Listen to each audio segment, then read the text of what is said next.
Hello, everyone. Welcome back to the Erasmus Expeditions. We are back tonight with episode 42 of Help Action.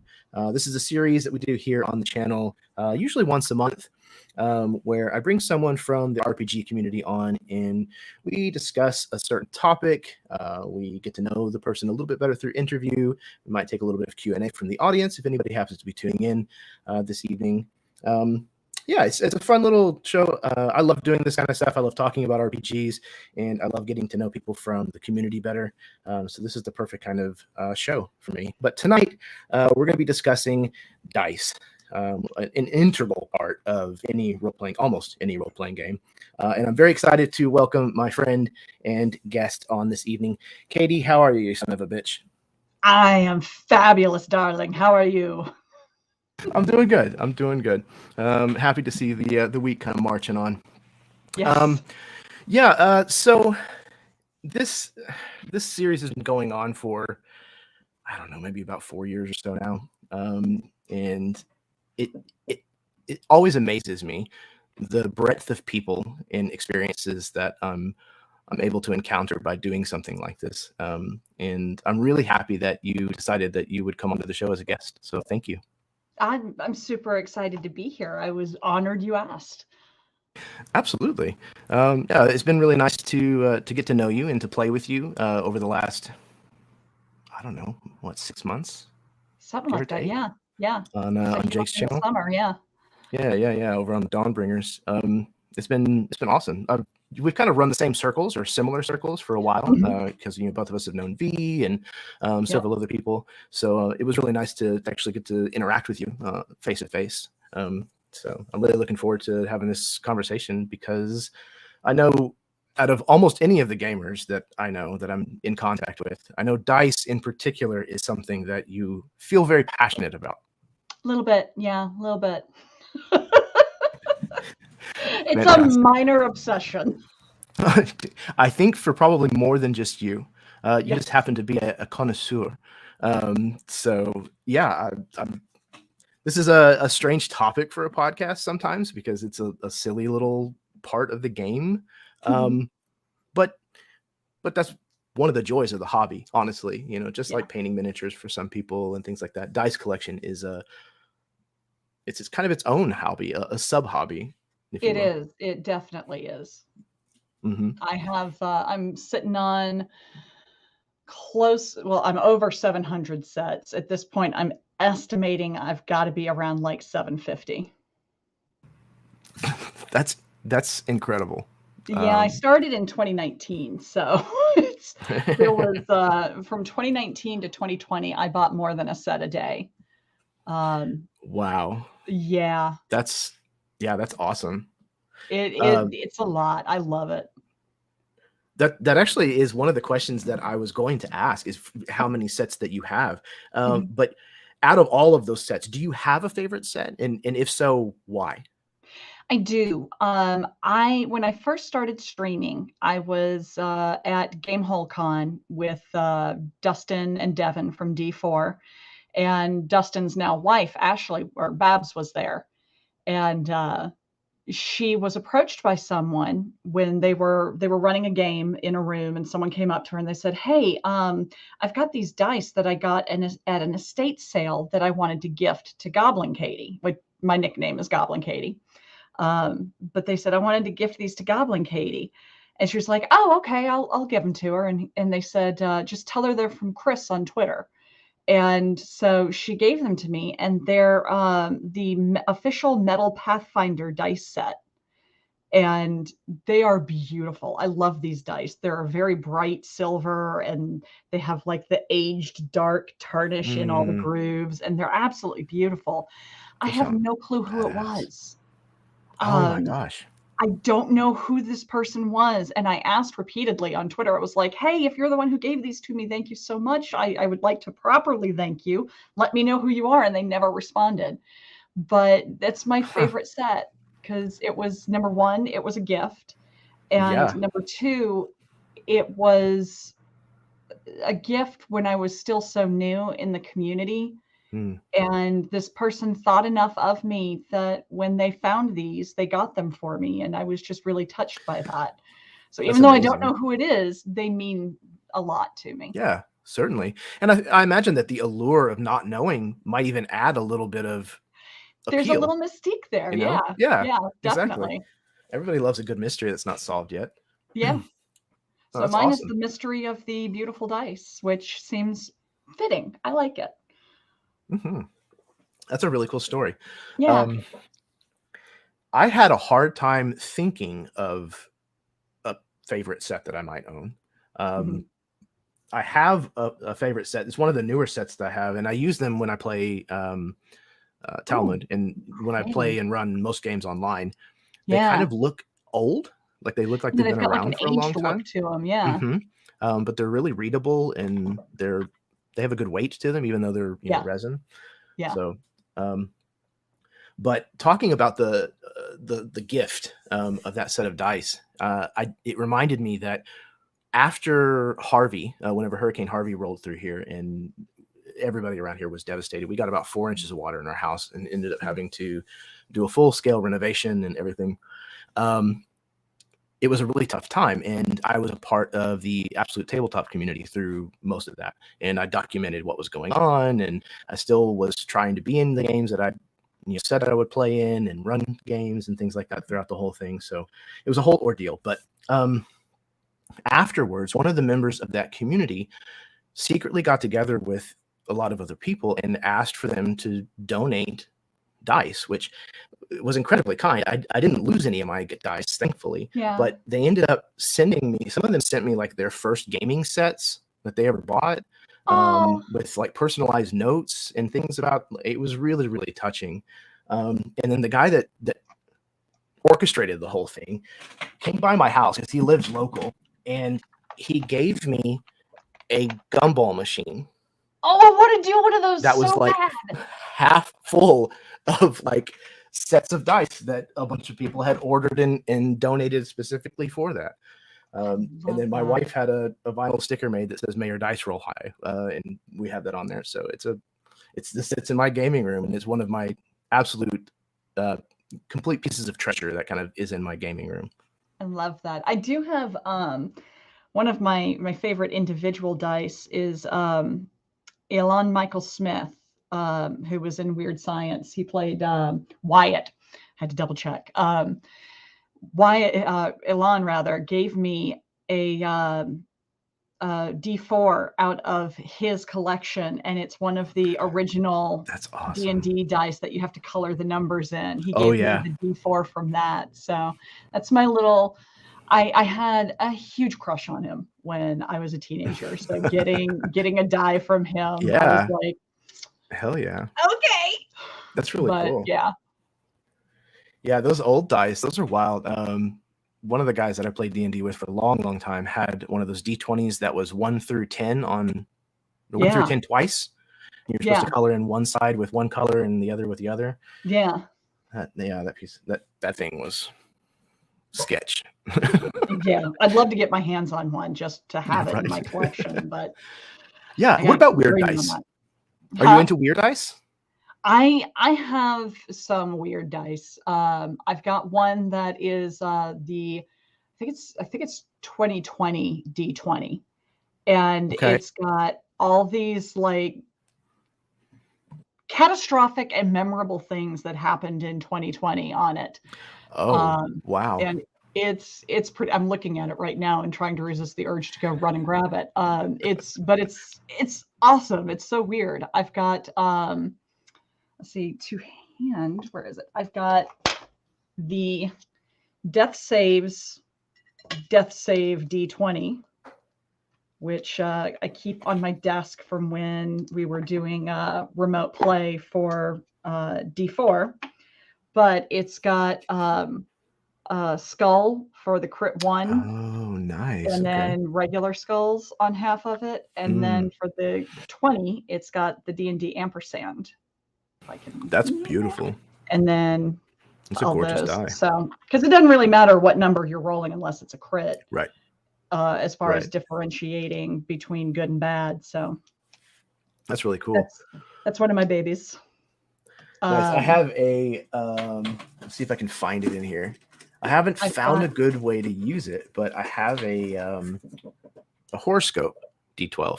Oh, that's cool. It's got the zodiac on it. Yeah. I got it for my Greek and Roman campaign that I'm running at home, but I haven't found a really good way to incorporate it yet. But I have it just in case. Yeah. Oh, I'll ponder You were starting that. to say, yeah, you were starting to say another one. I've got a D100 that is basically a ball. Yeah. Mm-hmm. I've got one of those. I've got a D3, a D7, Mm-hmm. a D5. Trying to think of what else. I've got the a mock-up of the first die that was known to man. Oh yeah. I've got a I think mock-up I know of which one that. you're talking about. Yeah, it came from was Artisan Roman. Dice. Wasn't it? Yeah. Huh? I think it was a Roman die, wasn't it? Like a D20? It was, yes. Yeah. Yes. And Artisan Dice did a recreation of it, and I got one of those. I have a that's moose incredible. poop die. Moose poop? I have a moose poop Wonderful. die. It's a polished turd. So hey, you can polish it. It's really pretty. This channel is proof of that.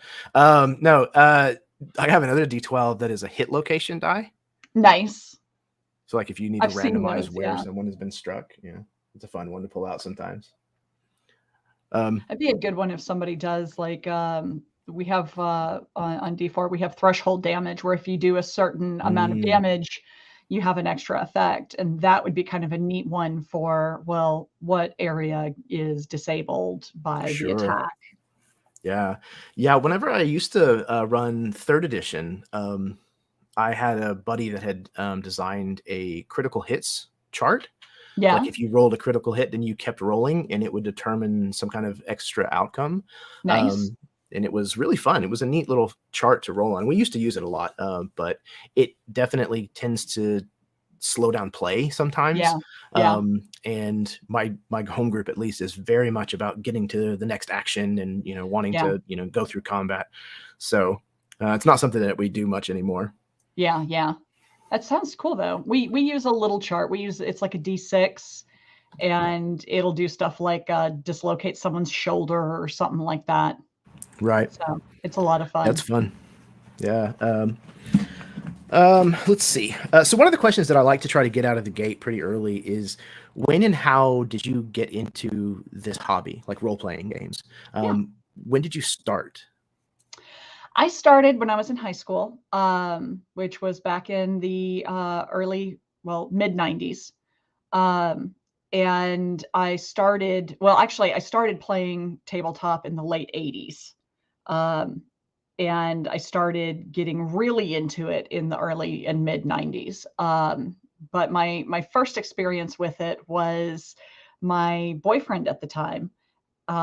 They lost a member of their group, and he was like, do you want to come try it? And I did a lot of theater, and I was like, so it's basically like acting, but you roll dice? And he's like, yeah. And I was like, okay, cool. Yeah, I'll try it. And I went, and they let me play whatever I wanted. I opted to play a healer and fell in love with it. From then on, I was sucked in. I went from playing tabletop RPGs to LARPing. So I hit that apex nerd level. And I got out of TTRPGs for a little while because of the LARPing, and about 20 years. And about 2018, late 2018, Dustin Fletcher called me and was like, hey, we're doing a stream for D&D, and I wanted to know if you wanted to be on it and play some D&D. And I was like, I want to play D&D. I don't know what a stream is, but sure. And like the next week, Adam Jones called me and asked me to do a podcast to play D&D. And I was like, yeah, absolutely. So I got pulled back into it there, and I have been so happy to be back. The community is amazing. The dice are beautiful. The games there's so much variety, and there's such a rich variety. It's a wonderful environment to be in these days. Yeah, I would have to agree. Over the last, decade or so, the hobby space has become so much more inclusive and more varied, and just more accepted in general, more part of the cultural zeitgeist.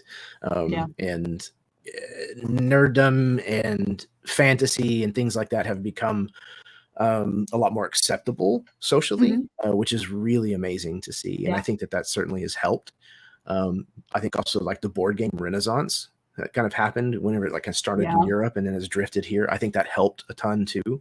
And then now with the advent of streaming and, you know, things like Critical Role and other shows like that have brought a kind of viewability that has never been possible before. And I think it's been really, really good, kind of lightning in a bottle moment, if you will, for the RPG industry. It really is. That's a perfect way to put it. Yeah.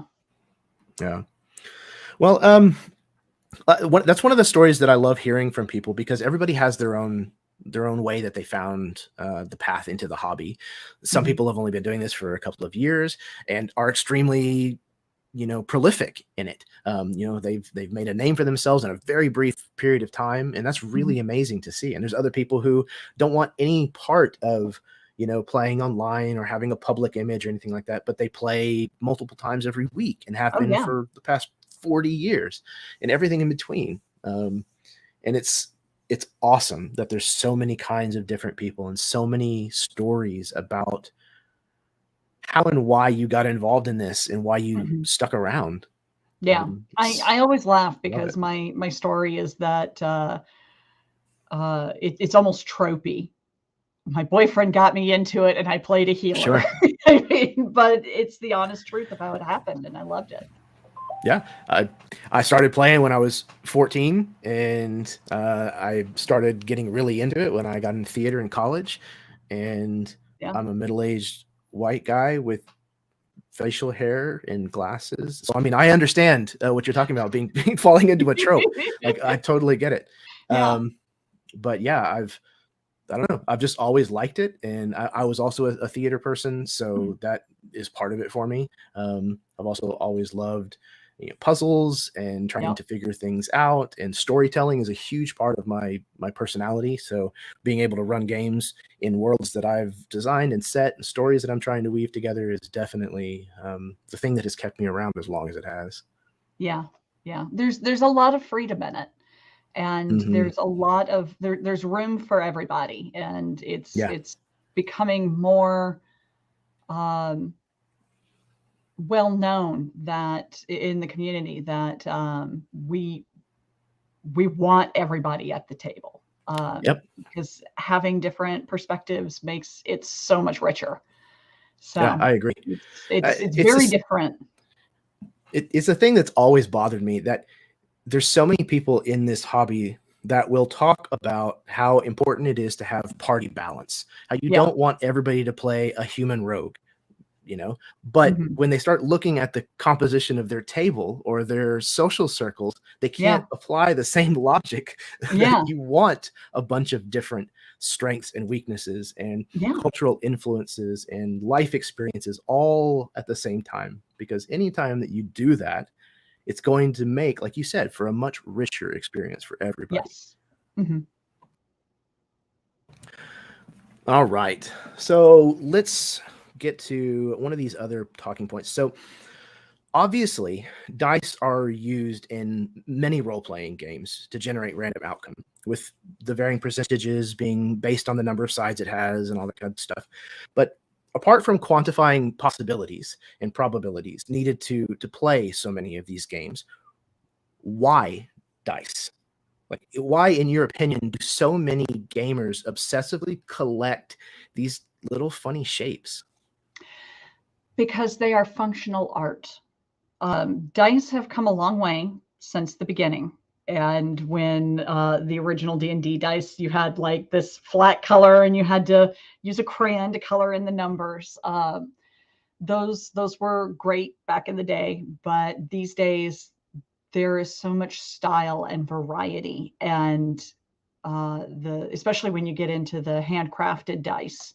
I've gotten to where I try to not buy too many manufactured dice because I was buying too many manufactured dice. So I've kind of switched over, and most of my focus is on handmade, and they're astounding.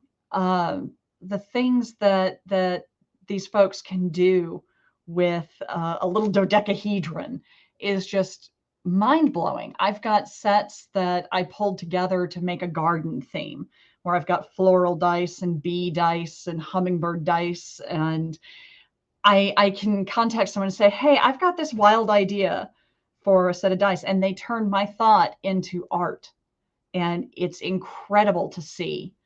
Um, there's so much out there that can be incorporated into them, and these creators are doing amazing things, just bringing interests into interests, basically. But I would Yeah. say that it's largely because they are functional art. They're unique. They're appreciated. Even the mass produced sets are beautiful. No two are exactly the same, and it's really neat to be able to roll up to a table and pull out something that nobody's ever seen before, and play with that. Yeah, that's something that I had never really thought about. Like obviously, I know that there are people that make these handmade dice, and a lot of them put a lot of time and effort into their craftsmanship. And it's, as a creator myself, somebody who has worked with resin before, Mm-hmm. it's astounding to see what a lot Yeah. of people know how to do. Um, but I've never really thought about it too much as being like art. And even though there is obviously art that goes into making them, there's a little bit of an artistic expression that goes just by choosing and collecting them. Mm-hmm. It's almost like a personal sense of fashion. The way you Yeah. put together an outfit, the way that you're expressing yourself through, a visual medium. Yes. So when you sit down with a bespoke dice set for a specific character or game, you're kind of alluding to some choices and assumptions that you've already made about that Mm-hmm. character or that game, through color choice and pattern and Mm-hmm. things like that. So it's very true, and that's a really cool way of thinking about dice. I like that. I have one set that I absolutely love, and it's a handcrafted set, but it's from Everything Dice, and the woman who makes them hand painted. If you've ever seen Van Gogh's painting Almond Blossoms, it's the blue background with the tree branches with the white flowers on it. Very famous painting. She recreated that on dice, and they are spectacular. It's my favorite painting of all time. I It's a bucket list to go That's see it amazing. in my life, but I absolutely love them. And she got the grays, the greens, and the browns just perfect on the branches, just absolutely beautiful. That's amazing. I'll have to see those sometime if you'll maybe send a picture in one of our Yeah, chats or whatever. absolutely. Would love to see those. Post them on Twitter. Yeah, Um, yeah, functional art. That's a really good way of thinking about dice. I like that a lot. It makes a ton of sense. So moving right along, one of the largest and the most undying controversies in this hobby is about whether it's acceptable to fudge dice rolls at the table. Some feel that doing so is dishonest and cheating, and some believe that there's a time when it is tolerable. What are your thoughts on dice fudging? I am totally fine if a or a GM fudges dice. I have no problem with that. Their main concern is making sure things are entertaining. And sometimes the dice just don't work with you, and it can lead to a very negative game experience. I don't like players fudging dice. Um, Part of the game is not succeeding as you expected to, or as you hoped to. And so when you're participating in the story and not necessarily guiding the story, I think adhering to what the dice rolled is important. If you're trying to entertain 5 or 6 people, and your bad guy, your big bad, rolled like a 4, yeah, that's not necessarily exciting. But if he actually hits the healer instead, that can vamp it up and give a lot of earnestness to the combat. If you, it's no different than when you're running a LARP. We have what's called the rule of cool, and that is the predominant rule is to make things cool and for everybody to have fun. And I see that being adopted into tabletop more and more these days. I've actually heard people calling it the rule of cool, which makes me happy. But I have no problem with it from a DM or GM perspective.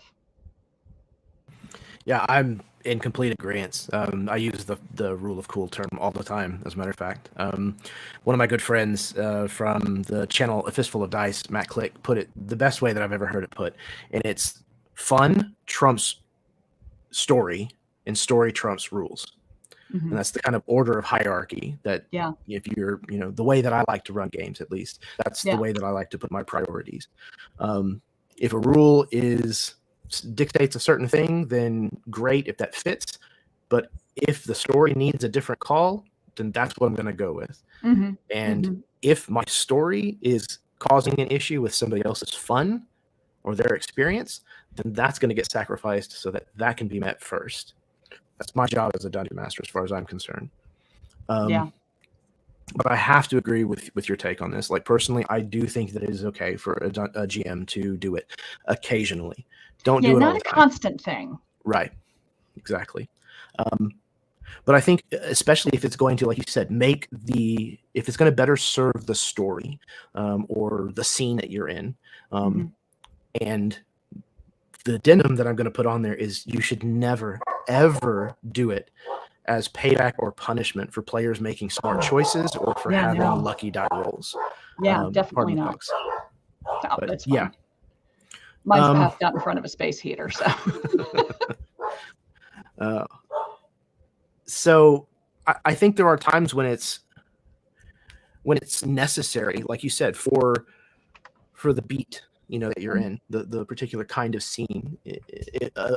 A wayward die roll can change something dramatically. And while for a player, failure is exciting. You can find a lot of role playing and a lot of really impactful emotional exchange by failing. Yes. And just embracing that. But as a dungeon master, it's not really about your success and failures. It's really about the pacing, the kind of story that's happening, and maintaining the tone of a scene. Right. So if your big bad guy at the end of a 1.5 year long campaign can't roll worth a shit, it's going to be really anticlimactic for your players. Yeah. It'll be great for them because it'll be super easy, but in the end, it won't be a rewarding encounter. It's not going to be satisfying. Exactly. Yeah. Yup. Okay. We have a question from the chat. This one is from Mad King Henry, and he asks both of us, is there a set of dice that you don't have that you really want to buy? Yes. My dream set is from Artisan Dice. It is the Mammoth Ivory dice set with silver inlaid numbers, and it is $2,500. So I doubt I will ever own it. Yep, I've looked at those a couple of times, drooled over them a little. Oh, they're so pretty. Yeah, they're amazing. Absolutely. Do I have? I mean, I would say my answer might even be the same. That is definitely a set that I have seen and pined over before. But as far as just sets that I don't own that I want to buy, I'm sure there are. I'm sure I'll see it and know when I come across it that's one that I want to get. Yeah, exactly. I usually find myself feeling the itch when I have a new long-term campaign coming up. Either as a dungeon master or as a player. That's when I really kind of start feeling the need for another dice set. Usually, again, to go back to that comment that I was talking about earlier, where it's a kind of a form of artistic expression. I kind of start looking for a way to express that character through the dice choice. We did recently, like this past weekend, Die Hard Dice released the character palettes for D4. D4 is a stream I'm on Sunday nights, and we were approached by Die Hard, and we teamed up with them and put out character palettes, and it's 3 sets of dice and a metal D20. And it was really interesting going through, because we picked dice that they had on their site, and it was interesting going through and building a palette for a character that's so well developed in my head.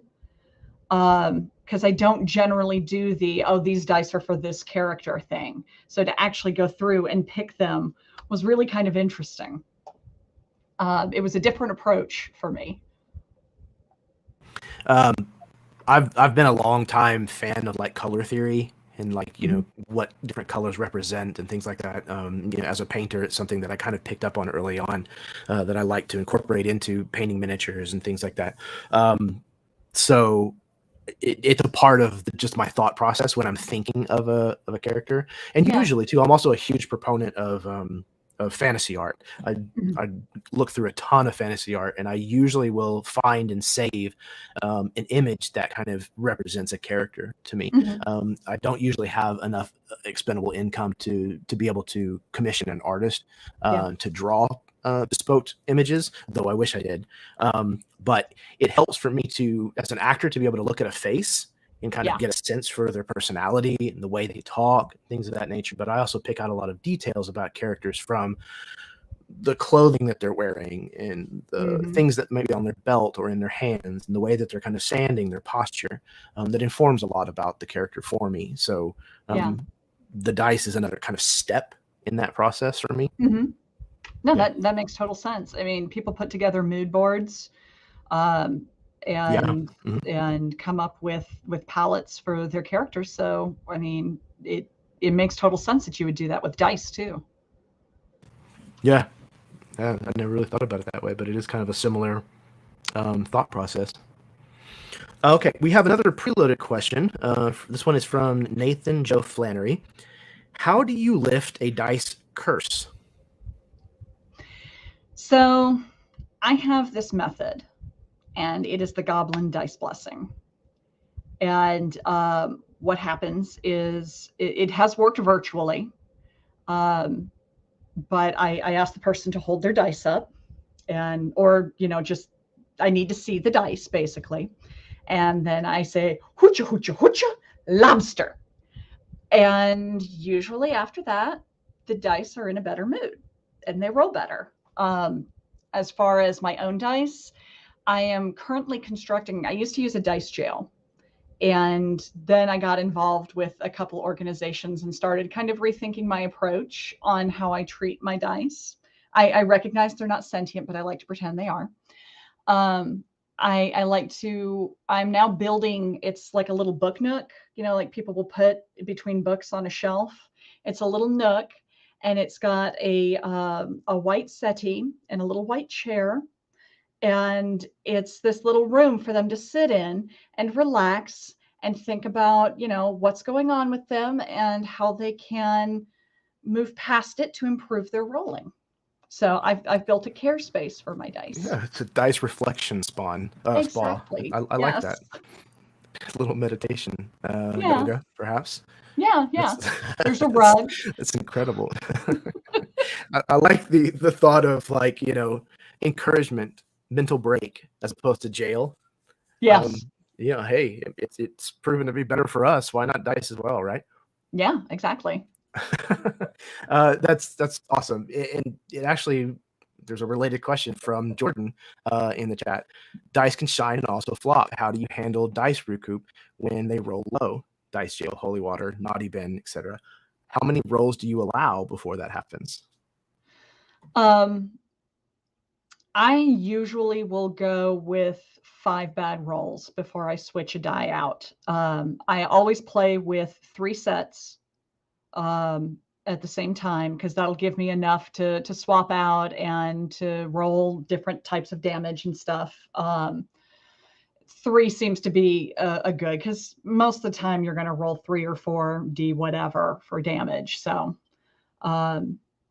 but generally 4 or 5 bad rolls, and they get a little timeout and they need to think about it. And I'll give them another chance after 10, 15 minutes. And if they still aren't doing it, then I put them away. It's just not their day. I'm probably about the same, maybe about half a dozen rolls or so. And then I start to kind of think, maybe you're just not, it's not your night, and they go back in the dice bag and I get a different one, typically. But through the years, I've heard all kinds of hilarious stories about people that do different things, whether it's a dice jail, like a literal physical. We have a ceramic one that sits at my whole group's table that we just got as a Christmas gift for the entire group. Nice. Because we have 2 players in particular, my wife is one of them, who are notorious for having horrible dice rolls. But I've heard stories about people who would put them in the freezer. Yeah. They'd put it like on a 20 and set it inside the freezer. And don't do that to your dice. Don't do that to your dice. It damages them. What they're made out of, especially. Yeah, it's so bad for them. I heard a story about a group that was playing on a college campus, and there was a guy that got so mad at his D20 that he literally loaded it into his slingshot and shot it across campus. Knowing my luck, I would be sitting outside and just get pelted in the head by that D20. My luck, it would have gone straight through my windshield. Yep. Yeah, I want to go find that die now. There's a lost die somewhere. I'm sure someone. Gloves. That's right. Someone picked it up and it did amazing things for them. I'm hoping. Yes. It has a happy home now. Exactly. That actually, the whole topic kind of leads me straight into one of the other talking points that I wanted to bring up, and that is that it's impossible to talk about RPG dice without also touching on dice superstitions and traditions. In the nearly 3 decades that I've been playing role-playing games, I've come to realize that almost every single player and game master has their own quirks that they adhere to. So we've heard about at least one of, but what quirks do you observe with your own dice? The biggest one is never roll dice without the owner's permission, especially if it's a new set. Sure. Yep. Because you imprint on the dice, I think. And if somebody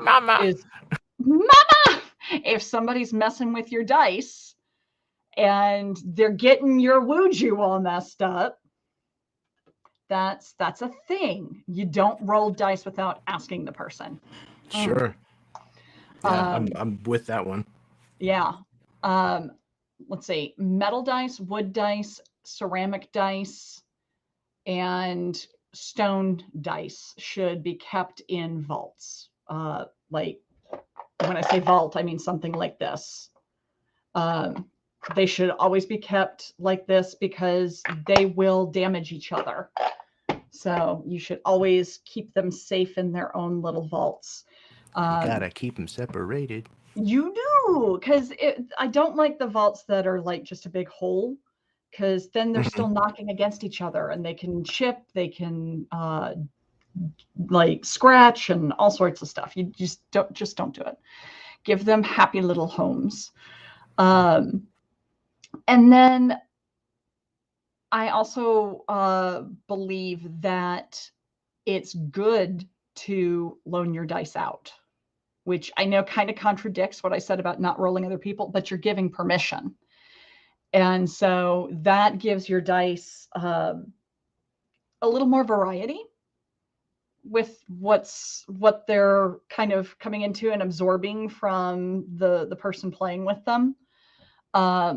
And that can lead to some more randomness and fun when you play with them again in the future. That's a cool thing I hadn't really ever thought of. Most of the people I know have so many dice that they usually don't need them. I mean, obviously I've loaned dice out, to new players or people that, didn't bring any and things like that. But yeah, it's something I hadn't really given any thought to. That's a Yeah. good. We play Good angle. D4 in person again now that we're able to do so safely. We've got protocols in place, like we social distance when we're not at the table. We wear masks Sure. when we're not at the table. We have to get tested every week, PCR Good. test every week.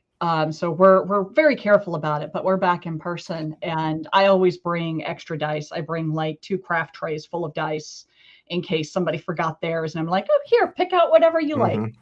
And my dice seem to like it. They participate well. So the program continues. The outreach program. Yes. Yeah, we have a bag somewhere in the D&D room. It's a Crown Royal bag, and it's called the Orphan Bin, and it's literally the random dice that have been left here and nobody's ever come back to claim them, or it's sets that got broken up somehow and somebody didn't want them anymore. So it's just this kind of floating dice bag that if anybody needs anything, they can go through there and have it if they want it. Yeah. And I yeah, love it's that. yeah. Okay, so over the last decade or so, the hobby has seen the emergence of what many people call artisan dice. We've been talking about them kind of throughout the evening. For a long time, gaming dice were made merely out of plastic or resin. But now, however, you can find them made from just about anything. Metal, precious gemstones, bone, wood, even mammoth ivory, like we talked about. What are some of the other pros and cons that someone should consider when buying these different kinds of dice, such as the Dice Vault? Yes, the Dice Vault is a big one. Also, if you're going into anything other than resin, you want to get a dice tray to roll them on. It is not good to roll stone dice on a tabletop. You want something a little softer under it because those will chip. Metal dice are too heavy and can scratch and dent your table, so you want a dice tray for that. Wood dice you can roll on a table. Depending on the type of wood, you shouldn't see any problem. Most woods aren't going to be an issue. If you've got a wood like, do I have one? Yeah, I do. If you've got a wood that's similar to hemp wood, which is what this is made of, it breaks easily. So you've got to be kind of careful. I don't know anybody who makes dice out of a pressed wood like hemp wood. But it's something to be aware of. If you see pressed wood, I'd shy away from that because that's not going to be able to take a lot of stress and wear and tear. If you ever order resin dice from someone who's hand making them and they're sticky, immediately wash your hands and throw the dice away. They are not cured and they are toxic. And that's something that some folks don't realize. Resin is very toxic. Yeah, it's bad news. So it's very bad. I always cringe when I'm watching TikTok and someone will be demolding dice without wearing gloves, and I'm just like, oh, what are you doing? It's a thing. But for the most part, as long as you've got a tray for specialty dice, you're not going to run into any problems. Like I said, you want to keep them separated in a vault or something like that if they're specialty dice. I do that with some of the handmade sets I have because some of them have stuff painted on them, and so I keep them in. If they're a material that could be damaged by making contact with each other, they go in a vault. That's just the easiest way to do it. Yeah. I had a similar kind of note was heavy ice can mess up your table. So you definitely want a tray or a rolling, a dice tower that has a tray, on it, or, at least like a thick mat. Like if you play with some of the neoprene like battle mats and stuff, something like that should be fine. But yeah, you definitely don't want to roll them straight on your table. And then, some of the other ones are fragile themselves and you don't want to roll them on a hard surface. But yeah, those are a lot of fantastic pointers. See, I knew this was going to be a good topic to have you on for. Yeah. I was wondering, and when you sent me the questions, I was like, these are really good questions. Wow. Well, thank you. I'm glad. Okay, so let's get this other question from Jordan. If you could make your dream dice set, what would it be? Would it be a 7-piece or an 11-piece? Colors? You have an unlimited budget.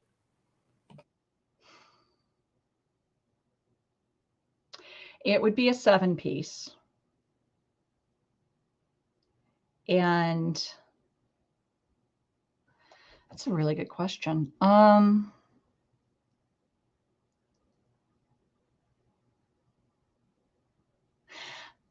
I would love to get, and I don't even know if it's possible, but I would love to get a petrified wood set. That would be really cool. I have like 2 wood sets. I don't have many at all. I want to start getting into those more. But I feel like petrified wood is so pretty in of itself. I feel like it would polish up and make an absolutely spectacular set. Yeah, So at this point, I think that would be my dream set right now. My main dream set is, of course, the mammoth ivory that we discussed. Yeah. But if it was one that I was going to have crafted, I'd do a 7-piece petrified wood. Nice. That's a good answer. I think petrified wood would be gorgeous. Yeah. Yeah, I think that would be very, very pretty. As far as my answer to the question goes, I don't know how many pieces I would want in the set. I usually use like 2d20s in like 3 of most of the types of dice. I kind of have laid out kind of like when I'm playing. So I think just a 7-piece set would be fine with me. And as far as crafting it out of whatever and whatever colors, I don't know. The one thing that I do know that I want, and it wouldn't so much be a dream set for me, but I want to be cremated whenever I pass, and I want to be made into sets of dice so that if anybody of my gaming friends do want to have one, then they can take one into their collection, and I'll always be able to game with them. I think that would be a really, really cool thing to do. I don't know if it's even possible. I don't know if that's something that is it absolutely done. is. Yeah. But I've heard of all kinds of crazy things that people do with their ashes and things, so I don't think it's that far of a stretch. So the only issue you would run into is some states it's illegal to own human remains. Yeah. And that's why when the Memento Mori dice came out, they won't ship to Georgia. And I don't have a problem with that because I don't want to own human bone dice from somebody I don't know. Like, that's just asking to be haunted. Yeah, exactly. I've seen movies that start this way. Right? But I mean, if the person said, "Hey, I want to become dice," that's one thing. That's cool. That's a neat sentiment. I like that. But for somebody's old medical skeleton to be turned into dice, which is my understanding of what happened, I'm not cool with that. Yeah. That's just asking for problems. Mm-hmm. Mm-hmm. I think if there's a sentiment attached to it, like you said, it becomes a different thing. You know, it's probably not even a die. Like if I was to get a request like that from someone else, it's probably not even a die that I would actually roll. It would probably be the kind of thing where I'd pull it out, set it next to my character sheet, and it would just, you know, sit there. And I'd be too afraid to roll it. But cool. So, like so many other things in the TTRPG space, dice even can be a polarizing topic, specifically when discussing tangible dice versus virtual dice. I think I know the answer, but which do you personally prefer to use and why? I like them equally. I like the feel, the sensation of having in-person dice. I've used digital dice on D&D Beyond, and I love them because they do the math for me, which is really nice. But if I had to choose one or the other, I think I'd choose tangible. That said, the stuff that D&D Beyond has done with their virtual dice is amazing. The animation effects when you get a crit, the sound effects when you roll the sanguine dice and it sounds like meat slapping across the floor. Like, I love them. They're so good. But yeah, I am torn on it, but if I had to pick one over the other, I'd pick tangible. But it's a very slim margin. Yeah. Okay. That's neat. That's not exactly the answer that I expected, but it makes perfect sense. And for me personally, I definitely prefer tangible dice. There's just something visceral about having something for you to interact with physically, Hmm. especially because so often it represents a physical activity that you're doing as a character. So for me, it's an extra level of investment because my Hmm. body is doing something physical while I'm pretending to. So, um, but I don't wholly trust virtual die rollers. I've Yeah. been burned by them so many times where it's like, Yeah. really? The fourth one in a row? Why? The fourth one, really? Yeah, Really? yeah. Now When now we're that happens, pushing I watch it. switch the set that I'm using. Yeah, there you go. Kind of reset the numbers. Yeah. Um, but I definitely understand the convenience factor with using virtual rollers, especially Yeah. whenever you get into some games that have, you're rolling 7 or 8 dice at once. Games like Fantasy Flight Star Wars or Hmm. Genesis Hmm. or Legend of the Five Rings, where you have Yeah. to kind of interpret the die roll. Having a computer that does that on the spot for you is very, very handy. Yeah. Okay. We have another question from Mad King Henry. I'm considering getting into dice making. How much of an investment am I looking at spending? Um, you can go into it for $100. You can go into it for 500. It depends on how serious you want to take it. Um, and whether you intend to sell or are these just for yourself and friends.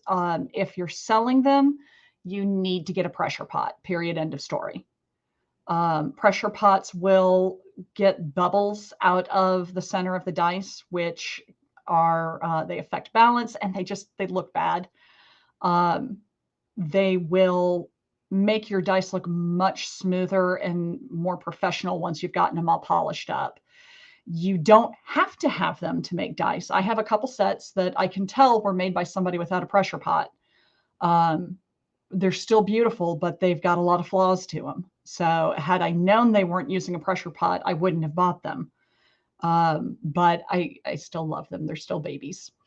The pressure pot's generally going to run you about $200 to 250, somewhere in there.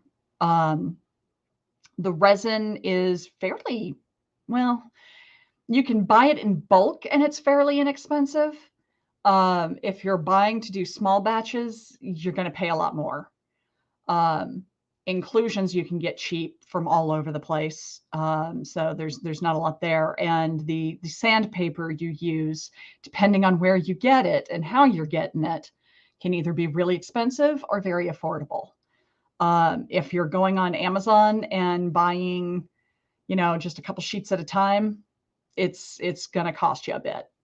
So it really boils down to how serious you want to be about it and whether you're doing it as a hobby or intending to base some income off it. Yeah, that makes a lot of sense. Um, I've never done dice casting, but I've done resin casting for like making terrain and stuff, where you get like one particular feature and you don't want to carve a whole bunch of them, so you make a Yeah. mold and that kind of stuff. But it's very much here in the home. I don't have a pressure pot. It's very straightforward Yeah. and simple, and I don't use transparent resin, so it's kind of a different ball game. But Hmm. resin that I buy is by far the most expensive part of doing that Hmm. process. Yeah. And I don't know about all resins, but the resin that I use has a shelf life. So Yep. if you don't use all of it within, I think it's like 6 to 8 months or so, it's Yeah. bad and you can't use it anymore. All Um, resin has a shelf life. Yeah. yeah, that makes sense. So if you're gonna be making only a few sets, like for yourself and your friends and such, then yeah, definitely do it all at once. Don't let And it sit around. that brings up a good point that I forgot about. Your masters, your molds, that's going to cost you up front. That is typically the most expensive thing that somebody who's just starting out will purchase. Um, and I want to say, I don't know. When I checked into this, it was 3 years ago. So I don't know if the price has changed now that 3D printing is more widely available. but it was about $250-300 for a mold set. Or you can go on like Wish and get a sketchy one for $5 plus shipping. But I've it seen might people use explode, those and it did not turn out well, so I don't recommend it. Yeah, exactly. Awesome. Okay, we have another preloaded question I'm going to drop in here. This one comes from Kenya Pasquinel. She asks, how many dice do you really need? How many dice would a goblin horde have if a goblin could hoard dice?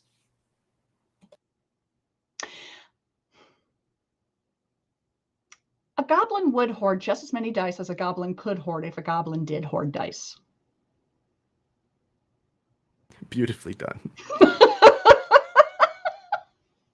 I think that's a perfect answer. We're just going to move right along. She has a second question. Do you believe in the dice gods, or are they a story to keep little goblins in line? I definitely believe in the dice gods. They are gods of chaos and fate, and they deserve our respect and appreciation. And when you show them the proper respect and appreciation, they return it to you. They're also fickle bitches. Oh, God, yeah. Oh, yeah. The dice Sometimes give it, they'll the mess dice with take you. it away.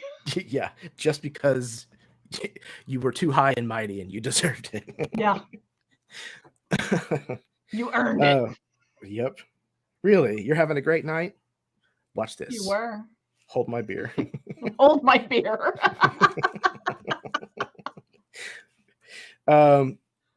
Okay, we have a question from Cole Sparks. Would you sacrifice readability for looks? Yes. I will buy dice that are not highly readable, and I will roll them, and I will pick them up and look at them. I am more interested in the appeal of the dice than the readability. If I order a set and it turns out it's really bad and it's just completely illegible, I'll ink them myself and find a color that flatters them and do that. That's not a huge deal. Inking dice is very easy. You basically just paint over the number with a paintbrush loaded up with paint. I use the acrylic paints you get at Michael's, and then you wipe it off on a paper towel. And that'll pull all of the paint that isn't in the recess off the die. And you can put them into any color you want. And it's a lot of fun. There's a lot of companies have started doing uninked dice now, so that you don't have to soak them in LA. If you have dice that have ink on them and you want to remove the ink, soak them in a cleanser called LA Awesome. It'll take a day or two. I have had sets that I had one set that I had sitting in a jar of LA Awesome for 3 months, and it still was a task to get, because they used a metallic paint, and it was a task to get that paint out. Generally, it'll take anywhere from a day to a week, but you can take that paint off that's already there and put your own on and give your die a whole new look. Yeah. There's a set that my wife actually got for me as a gift for when my Firefly campaign started up. And they are similar to that red set that I was showing earlier, but they're brown. And Nice. they had black numbers in them. So they were very hard to read because like with the lighting that I have for the studio, it kind of casts some shadows and things. So she went in and did gold paint in them, and they pop, beautiful. which is really, really cool. Cool. So as far as like, would I sacrifice readability for looks? Yes, I would. But sometimes I might make the choice to go the opposite direction. Like I ran a cyberpunk game where I ran almost the entire game by blacklight. And so I needed to have dice that were UV reactive or glow in the dark in order to be able to see them. So I went through my entire dice set under a black light and chose all of the ones that reacted. And that was the deciding factor instead of what they actually looked like. So yeah. I love playing blacklight games. They are so much fun. Yeah, very much so. Very thematic. Yes. Awesome. Okay. We have another question from Jordan. Which dice is your favorite? Many defaults to the D20, but is there any dice that just gives you an extra boost of joy?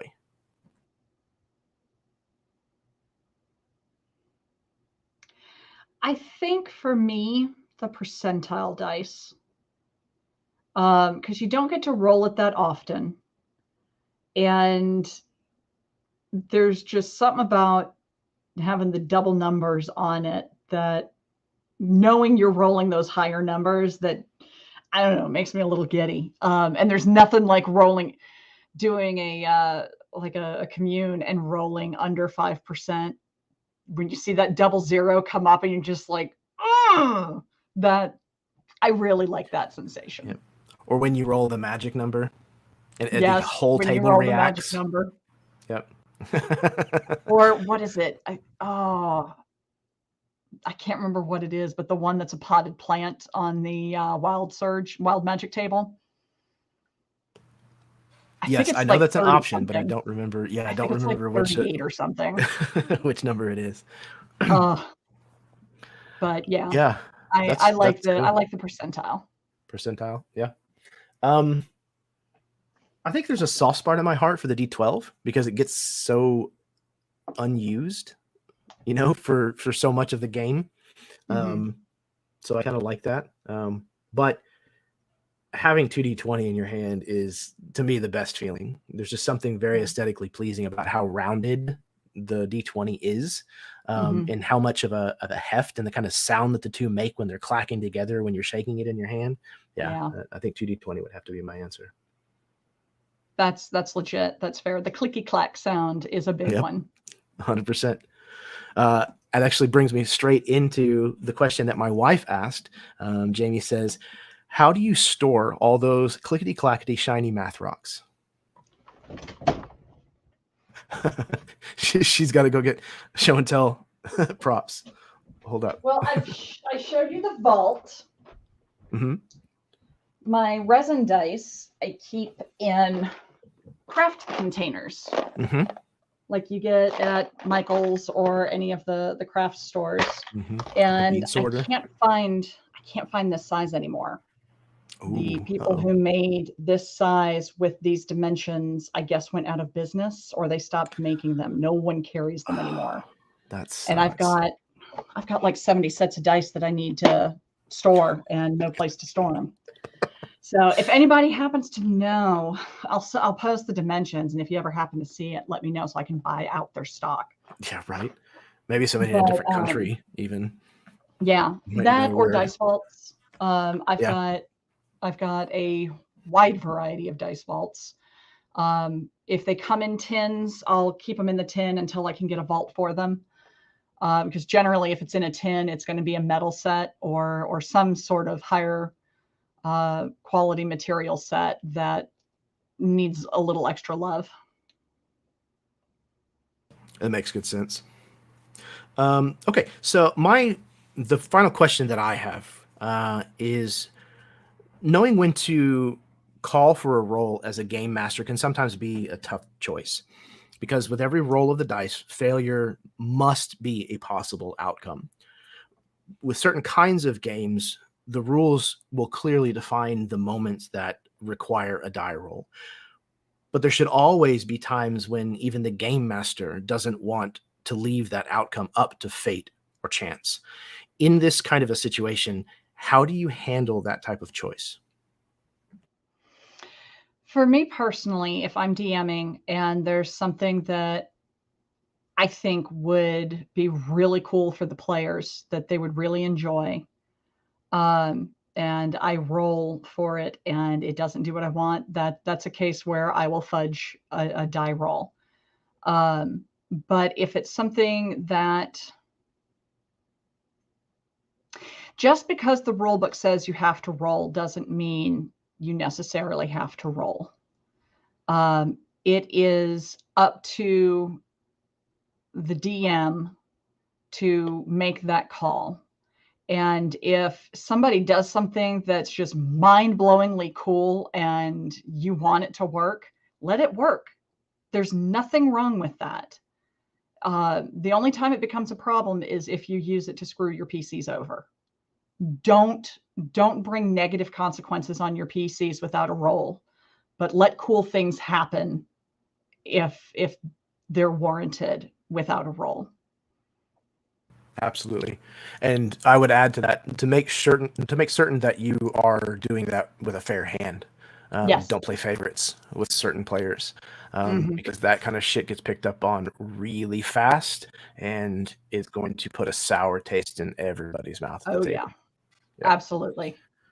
I have on Saturday mornings, I'm please. running a game right now, and one of the players DM'd the last section of the game, or he DM'd the first section. The second section, he took over playing another person's character, and for my section that I'm running, he's playing my character. And I had them fighting some illithids and almost ate my PC's brain. I was like, well, you can't say I'm playing favorites. Yeah. I won't kill my own character. Yep. We've done that So, kind of thing before where we kind of round robin DM, and yeah, somebody kind of takes over your passive character for a while or something. yeah, Yeah. We've done that kind of thing before, and same it's a lot thing. of fun. You know, I don't pull punches against my own characters. Like Mm-mm. again, there's interesting story beats that are born out of failure and conflict. That's what Yes, the whole storytelling thing is about, is overcoming conflict. yeah, So I'm excited when bad things happen to my characters, yeah. because as a player, that gives me a direction that I know I want to go in. Mm-hmm. It gives me plenty of material to role play off of. Yeah. Okay, we had one more loaded question that I want to get. This is also from Nathan Joe Flannery, and he asks, how do you utilize dice or rolls in unusual ways, such as combat trackers, mini terrain domains, patented depercentile rolls, etc.? Oh, one more time for me. I'm sorry. Yeah, absolutely. How do you utilize dice or rolls in unusual ways? Okay. Um, I think I like the fact that D&D Beyond has Beyond 20, which will incorporate your dice rolls from D&D Beyond into Roll20. Um, I think that's awesome. That's a great way to implement the tabletop experience that way. I don't necessarily care to see everybody's rolls though. So it's kind of hit or miss as to whether I want people using it or not. Um, I personally, one of the things that they've done on D4 that I really like is they do skill challenges where you will have a certain stats that can be used to accomplish something, and we'll go around the group and everybody has to choose. We did it recently. Everybody chooses one stat or skill they want to use and explains how they would use it to apply to the situation, and then roll to determine how successful your application was. I really like the way they do that. And Jake on Mini Terrain Domain does a sliding percentage chance. And I love the way he does this, where he'll roll percentiles and you roll percentiles. And you have to get within a certain percentage or within a certain number of what he rolled in order to be successful. So, like, he'll say you have a 25% chance. And he'll roll, and he rolls a 50. So you can get a 20, anywhere from 25 to a 75, and you're successful. I really like that. It takes the impression of, oh, I know that I rolled high, I'm going to succeed. It takes that out of it. And I think that makes it a lot more interesting when something like that comes up. Yeah, I agree. I like that Jake does that. It's a very unique thing that I've never seen anyone else do before, I hadn't, yeah. and it's very useful. I use a lot of having my players roll for for random things. So I'll usually have like a roll chart as a part of my session prep if we're doing something like a chase or something like that. And I have the players roll for the result on that table instead of me rolling. And then I'll tell them what the entry is, and it's up to them to kind of work that into their description of what's going on. So like for chases, I run chases like a skill challenge. I'm a huge fan of using skill challenges in 5th edition. And so each scene of the chase, they're going to roll on a random chart that is going to say, okay, this portion of the chase is running through a church that's, you know, crowded with people. But they're going to decide what skill best circumnavigates that random result and describe to me what they're doing. And then they're going to roll, and that determines whether or not they get closer in the chase or whether they fall further back, that kind of thing. And the most inventive use that I've ever seen for a die roll, I think there's a role-playing game, and I cannot remember the name of it, but the book is designed in such a way where you lay it open on its spine and you roll the d6s into the crack of the book, and the dice result that is facing the left page has a list that it determines the outcome, and the dice facing that is the right has another set. So if it comes up, you know, opposite sides would be 1 and 6, then option 1 from this page and option 6 from this page, and you take those two and meld them together, and that's the result of your die roll. That's neat. I'm curious what game that is. That's really interesting. I cannot remember. I'll have to look it up. I know Matt Click knows it, so I'll have to ask him which one it was. Yeah. I'm curious to know what that is. Yeah. It was a really neat mechanic. Cool. So that's everything that I have, Katie. And I just wanted to say thank you again for agreeing to come on and talk about dice tonight on this episode.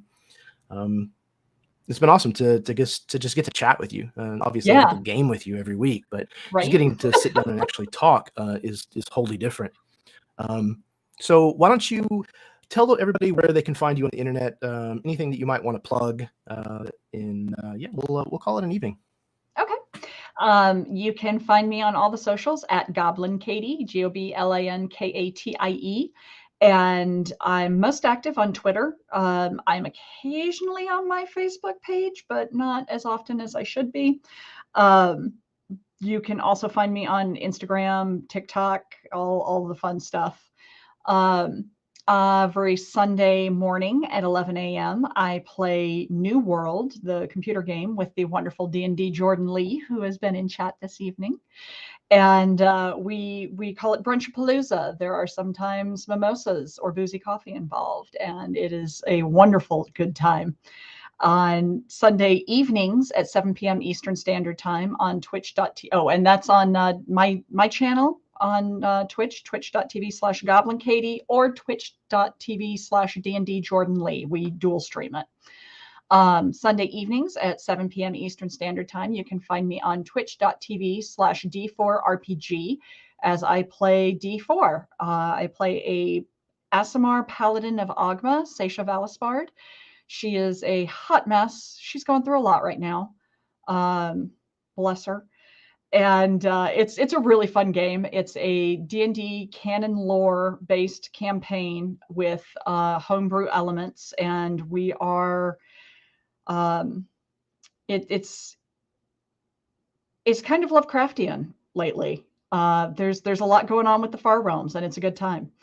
And then on every Thursday night at 8:30 p.m. Eastern Standard Time, you can catch me and this amazing host as we play Dawnbringers.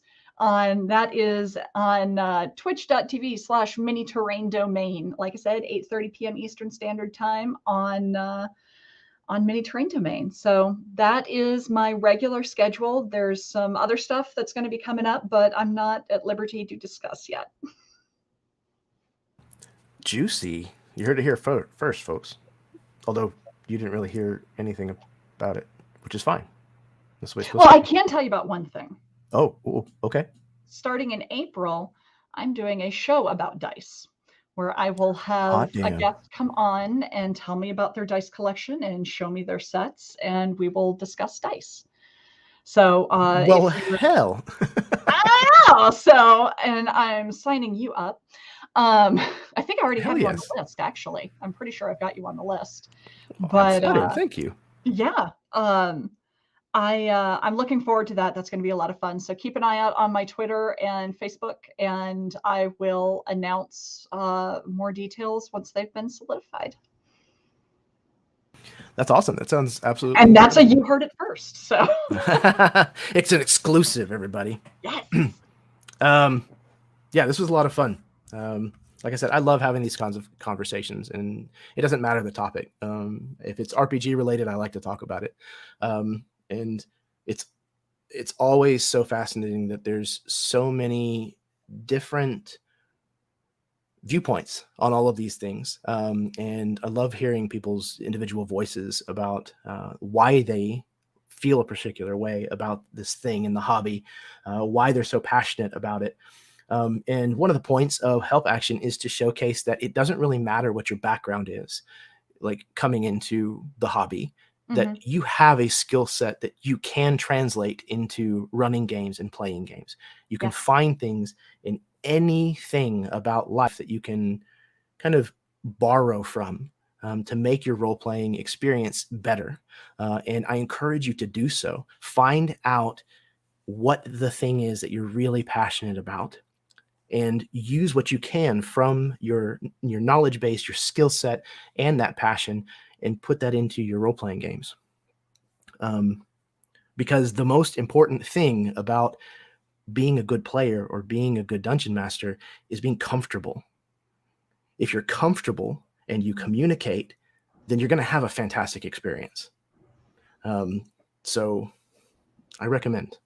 Yeah. Thank you, everybody who may have tuned in this evening. And for those of you who dropped questions tonight, thank you very, very, very much. It is deeply appreciated. If you like this kind of content, like, subscribe, do all of that kind of stuff, share it around, talk about it. I would deeply appreciate that. And until next time, may your dice roll high and your snacks always be within reach.